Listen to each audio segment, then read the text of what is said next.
A very big welcome to you, my dear Scorpio. So the sun is now in Aries, right? And Aries is when the sun year begins, and we see that now we take action. We want to produce, we want to be like an emperor, using the sun that is coming back, its power coming back. And so this is the energy that we're feeling.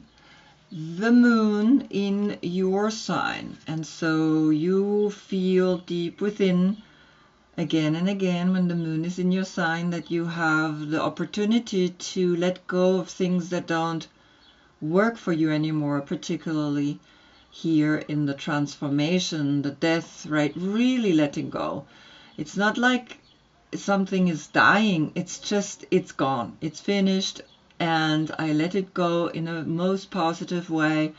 I forgive, because when you forgive, it's saying it didn't belong to me in the first place, what was given to me by a person or by a situation. You are Odin, and Odin, of course, is the one that points here at the rune alphabet.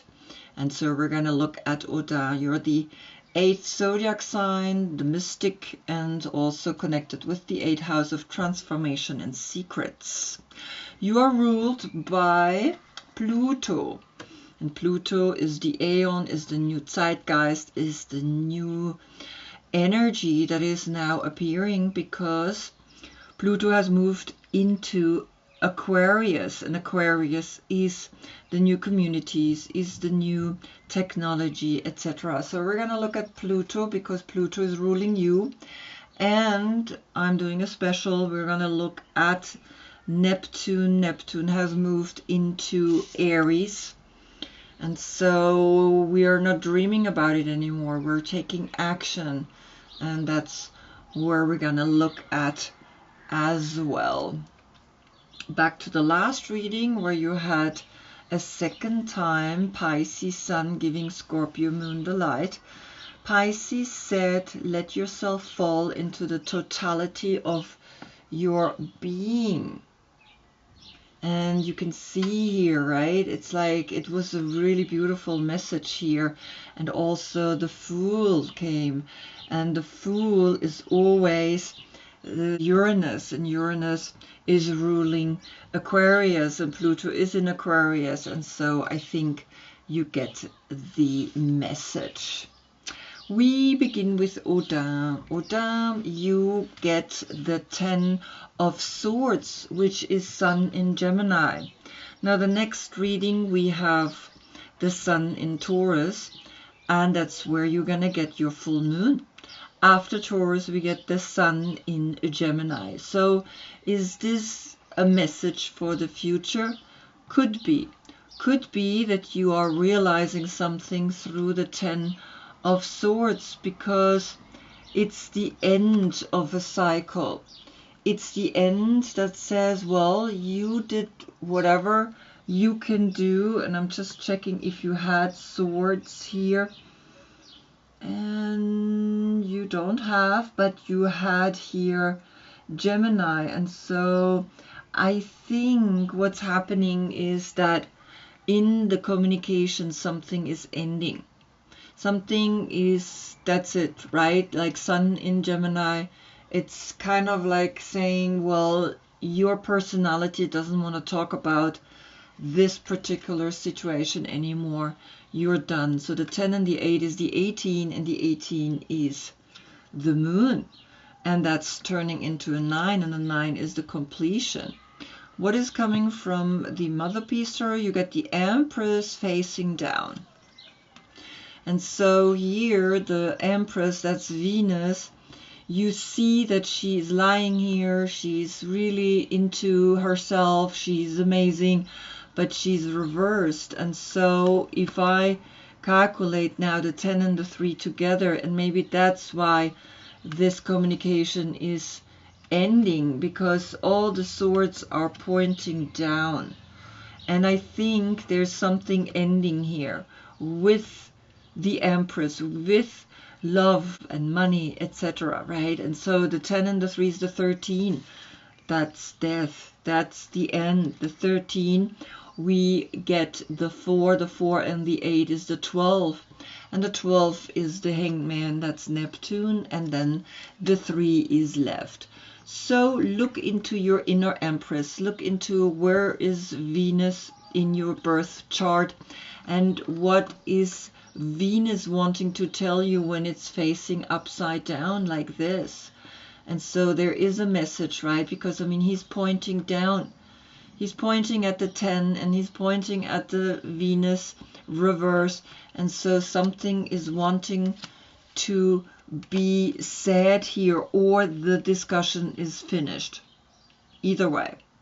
Then we're going to look at the Hangman. And here I get a really beautiful deck, which is the archetypes from Carolyn Myss. And it's the Queen that is coming. And she's the Queen of Queens. So are you not accepting the Queen of Queens situation? And so since he's hanging upside down, he's looking rather at the dark side and not at the light side. So the light attributes of a queen is radiates the regal feminine, uses her benevolent authority to protect others.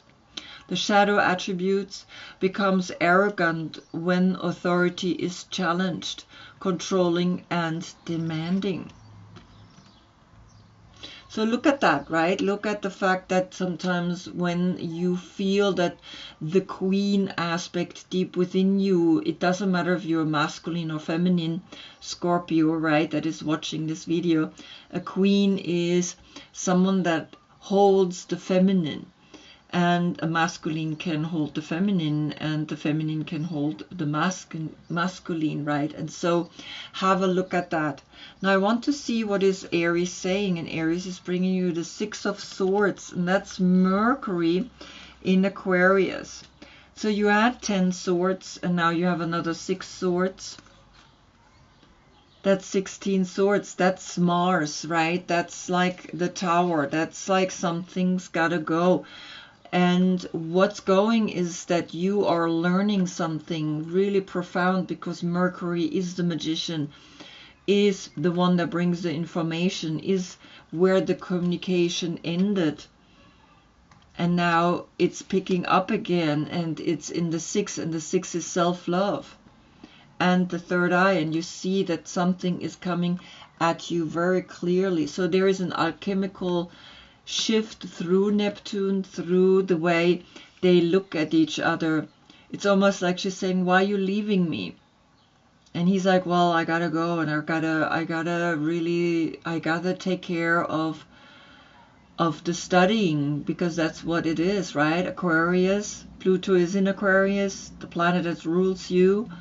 So here comes, right, Mercury in Aquarius. You gotta learn everything about Aquarius, because Aquarius is now holding Pluto as a guest for 20 years. So get ready. Now the 7 is appearing out of the 16. That's the emotional intelligence that you have in your crown chakra. And so here the 12 and the 6 is the 19, and the 19, that's the Sun. And the Sun is that personality that's wanting to come out of you now. So you understand, then the 10 is left, and the 10 is a new cycle. So again, there is a 10 with the 10 of Swords, but there's also a 10 here that is letting you know something is really ending. Now I want to see what is actually Neptune saying to you through your deck, and you get the Spider Woman. That's Capricorn, the mother of stones, and she's the 10th zodiac sign. So the 10 and the 12 is the 22. That's Uranus. That's like a new beginning. Foolish enough, be foolish enough to begin you to realize things and to understand that sometimes situations are there for you to become really what you're supposed to become. And she's also looking at the Spider Woman, right? But the Spider Woman is not looking at her. She is a queen, and she's not questioning it. And so the 10 and the 12, the 22. You have a portal here, which is going to help you to make the step and connect to the queen that is waiting to be discovered, right?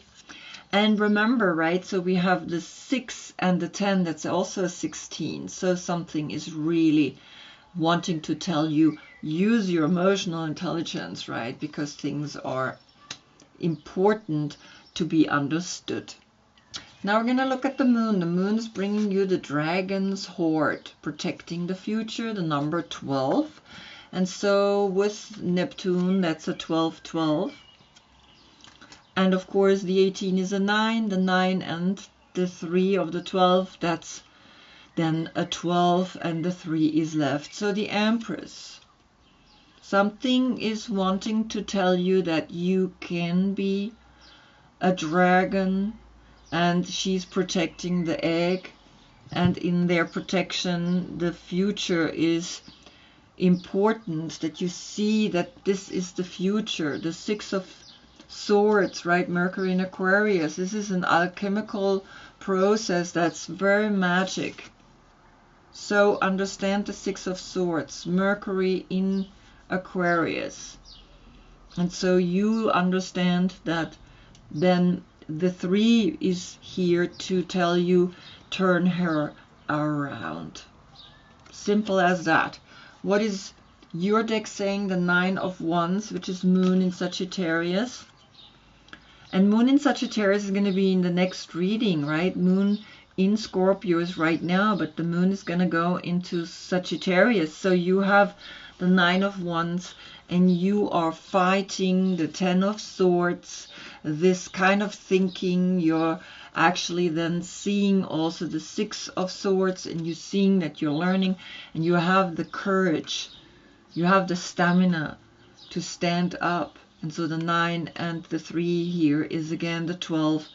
The 12 is the 3 and the 9, again the 12. The 12 is appearing all the time, and that's the pre-stage. The 12 is the pre-stage to the 13, to the death card. So observe, right? And then the 3 is left. So the moon is saying, well, you can do it. You can turn her around. She is important to you, and you fight or take action in that sense to take back what you know is yours. Then the sun. The sun is bringing you gravity, the groundedness, the number 39. And again we have a 12. So the 12 is talking really clearly to you. Right, so Neptune in Aries is actually doing something to you. And so again, the 12 becomes the 3 and the 19 is the 22 again. And in that 22 again, you see that something is clearly letting you know you have now the power to begin something fresh, something new. The groundedness is making you a little sad, but there are 2 butterflies. Maybe there's a new relationship, there's a new aspect that you're seeing. Of course, I can make a 10 here, and then of course the 3, the 10 and the 3 is the 13, then the 4 is left. So you can choose, you want a 4 or a 22, because the 22 is Uranus and is the Fool. What is Aries bringing? Because the sun is in Aries, you're getting here the 10 of Pentacles. And that's a lot of money. And that's Mercury in Virgo. And Mercury here through the studying in Aquarius brings you now the understanding that this is a lot of money that you can use to create whatever it is that you want to create. The 10 and the 3 is the 13, the 4, right? And so you understand the 4 and the 10, the 14, the 5 is left. And the 5 are the 5 senses until here. So observe and see, what do you want to really do with this amount of money that is coming to you? And so you are learning that the sun in Aries right now is bringing you the Emperor energy, and the Emperor is the one that says, well, I'm gonna do this, right? I'm gonna step out. I'm gonna step forward. I know what to do with this money. And even she sits here, and this groundedness looks a little sad because the gravity, right? It's like, okay, here we are, right? But there is something flying here, and you see the planets turning around Earth and all the animals. So, of course, the 10 and the 39 is then the 49, and the 49 is the 13, and the 4 is left. So again, observe, watch how that makes you feel, because Mercury in Virgo, all this money is important money, right? Sometimes we inherit that money or we worked hard for it. Now Pluto is coming and bringing you here the earthly power, Erdmegen, thy. So this is the deck just for Pluto, Lifruma Healing Oracle. And so you see the 20, and here the 60. That's an 80. That's you. That's the 8 that you are. So I'm going to read you this card. Earth power, personal power, thy power, thine alone, carved in stone, before birth, in that other place. Sizzle of the cosmic gift that awaits birthing through you, by you, for you. Esoteric secrets of the full moon eclipse, where worry and ruin are dissolved by the light of being seated in the earth. The earth magus, oldest sacral cycle completed, shadows burnished, soul refurnished.